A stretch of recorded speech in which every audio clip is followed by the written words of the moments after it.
Hello 4ാം ക്ലാസ്സിലെ കൂട്ടുകാരെ, ഇന്നത്തെ ഇംഗ്ലീഷ് ക്ലാസ് എല്ലാവരും കണ്ടല്ലോ.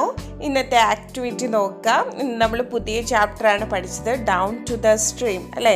Read the story, find out the misspelled word and write them in your notebook. Describe the given picture in your own words. നിങ്ങളുടെ വേർഡ്സിൽ പിക്ചറിൻ്റെ ഡിസ്ക്രിപ്ഷന് എഴുതാൻ പറഞ്ഞിട്ടുണ്ട്. നമുക്ക് ഈ പിക്ചറിൻ്റെ ഡിസ്ക്രിപ്ഷൻ ടീച്ചർ തന്നെ ഒന്ന് നോക്കിയാലോ. എന്തൊക്കെയായിരുന്നു നമ്മൾ ഒബ്സർവ് ചെയ്തത്? A stream, bank of the stream, a girl with paper boats, a walking boy, grass, hut and coconut trees, birds. ഇവയൊക്കെയായിരുന്നു നമ്മൾക്ക് കണ്ടത് അല്ലേ. ഇനി നമുക്കതിൻ്റെ ഡിസ്ക്രിപ്ഷൻ നോക്കാം. ബാങ്ക് ഓഫ് ദി സ്ട്രീം, ഒരു അരുവിയുടെ തീരം. This is the picture of the bank of a stream. ഇതൊരു അരുവിയുടെ തീരമാണ്. The water in the stream looks muddy. ആ സ്ട്രീമിലെ വാട്ടർ ഭയങ്കര ചെളി പിടിച്ചതായിരുന്നു. A girl is sitting near the stream. ഒരു പെൺകുട്ടി ആ സ്ട്രീമിന് അരികെ ഇരിക്കുന്നുണ്ട്. She is launching her paper boat. അവളുടെ പേപ്പർ ബോട്ട് ലോഞ്ചിങ് ചെയ്യുമായിരുന്നു, നീരിലേക്ക്, അതായത് വെള്ളത്തിലേക്ക് ഇറക്കിക്കൊണ്ടേ ഇരിക്കുകയായിരുന്നു. A boy is walking towards her. ഒരു ബോയ് അവളുടെ അടുത്തേക്ക് നടന്നു വരുന്നുണ്ടായിരുന്നു. It is full of grass all around. ഇതിന് ചുറ്റും ചെടി പുല്ലായിരുന്നു. We can see a few huts and coconut trees too. അവിടെ നമുക്ക് എന്തൊക്കെ കാണാമായിരുന്നു? ചെറിയ കുടിലുകളും തെങ്ങുകളും ഒക്കെ കാണാമായിരുന്നു. Birds are flying in the sky. പക്ഷികൾ ആകാശത്ത് കൂടി പറക്കുന്നുണ്ടായിരുന്നു. I really like this picture. എനിക്ക് ഈ പിക്ചർ ഭയങ്കര ഇഷ്ടമായി. ഇനി ടീച്ചർ നമുക്കൊരു പ്രവർത്തനം തന്നിരുന്നു. ഒരു പിക്ചർ തന്നിട്ട് അതിൻ്റെ ഡിസ്ക്രിപ്ഷൻ നമ്മൾ തന്നെ എഴുതാൻ വേണ്ടിയായിരുന്നു. പിക്ചർ എല്ലാവരും നോക്കിയേ. എന്തൊക്കെയാണ് പിക്ചറിൽ കാണുന്നത്? River, birds, sky, sun, childrens, grass, അങ്ങനെ ഒരുപാട് കാര്യങ്ങൾ നമ്മൾ പിക്ചറിൽ കാണുന്നുണ്ട്. നമുക്കൊന്ന് ഡിസ്ക്രൈബ് ചെയ്താലോ. Picture description. This is the picture of a river. The water in the river is blue in color. A boy is sitting near the river. He is launching his paper boats. Two boys are playing. There are grasses all around the banks of the river. There are beautiful flowers on these grasses.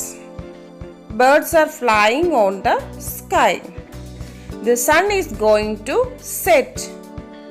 There is a tree on the bank of the river. This is a beautiful picture. I like this picture very much. ഇനി നമുക്ക് story read ചെയ്യാം. Anna gently walked towards the stream of muddy rainwater.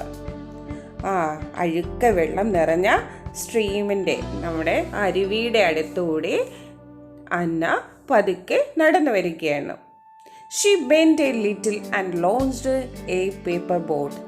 അവൾ ചെറുതായിട്ട് ഒന്ന് കുനിഞ്ഞിട്ട് അവളുടെ കയ്യിലുള്ള paper boat ആ വെള്ളത്തിലേക്ക് ലോഞ്ച്ഡ് എന്ന് വെച്ചാൽ വിക്ഷേപിക്കുക എന്നാണ്. ഇവിടെ പതുക്കെ ആ വെള്ളത്തിലേക്ക് ഇറക്കി. It sailed down the stream swiftly and proudly. വളരെ അഭിമാനത്തോടെയും വളരെ പെട്ടെന്നും ആ സ്ട്രീമിലൂടെ ആ ബോട്ട് സെയിൽ ചെയ്തു. ബോട്ട്, കപ്പൽ ഇവയൊക്കെ യാത്ര പുറപ്പെടുന്നതിനെ സെയിൽഡ് എന്നാണ് പറയുന്നത്. Ship sale on the sea എന്നാണ് പറയുന്നത്. നമ്മൾ ഷിപ്പിൻ്റെയൊക്കെ യാത്രയെ സെയിൽ എന്നാണ് പറയുന്നത്. She went on placing a number of paper boats in the stream. ഒത്തിരി പേപ്പർ ബോട്ട്സുമായിട്ടാണ് നമ്മുടെ അന്ന വന്നത്. അതെല്ലാം ആ സ്ട്രീമിലേക്ക് ഒഴുക്കി വിട്ടു. She was delighted. അവൾ വളരെ ആനന്ദവതിയായിരുന്നു. Suddenly something horrible happened. പെട്ടെന്ന് എന്തോ ഭയങ്കര ഹൊറിബിളായിട്ടുള്ള, ഭയപ്പെടുന്ന എന്തോ സംഭവിച്ചു. ഇത്രയായിരുന്നു ഇന്ന് പഠിച്ചത്. ഇനി നമുക്ക് തന്നെ ഒരു പ്രവർത്തനം നോക്കാം. തെറ്റായി എഴുതിയിരിക്കുന്നത് ശരിയായി എഴുതാനാണ്. ജെന്റ്ലി, സ്ട്രീം, ലോഞ്ച്ഡ്, പിന്നെ sailed, swiftly, proudly, delight, horrible, ഇതെല്ലാം പാഠത്തിലെ സെൻറ്റൻസിലുണ്ട്. ഇതെല്ലാം നോക്കി കറക്റ്റായിട്ട് നിങ്ങൾ ബുക്കിൽ എഴുതുമല്ലോ. ഇനി കുറച്ച് ക്വസ്റ്റ്യൻസ് ടീച്ചർ ക്ലാസ്സിൽ ചോദിച്ചിരുന്നു. What did Anna do there? How did the paper boat sail? How did Anna felt then? Suddenly what happened there? ഇതൊക്കെയായിരുന്നു ക്വസ്റ്റ്യൻസ്. ഇതെല്ലാം ആൻസർ എഴുതി A4 സൈസ് ഷീറ്റ് പേപ്പറിൽ ഒരു കാർഡാക്കി ടീച്ചറിനെ സെൻഡ് ചെയ്ത് തരണം. Anna launched her paper boat in the stream. They sailed swiftly and proudly. Anna felt delight. Suddenly something horrible happened. ഇത്രയുമായിരുന്നു. എല്ലാവരും ഇത് ചെയ്ത് ടീച്ചറിന് സെൻഡ് ചെയ്യുമല്ലോ.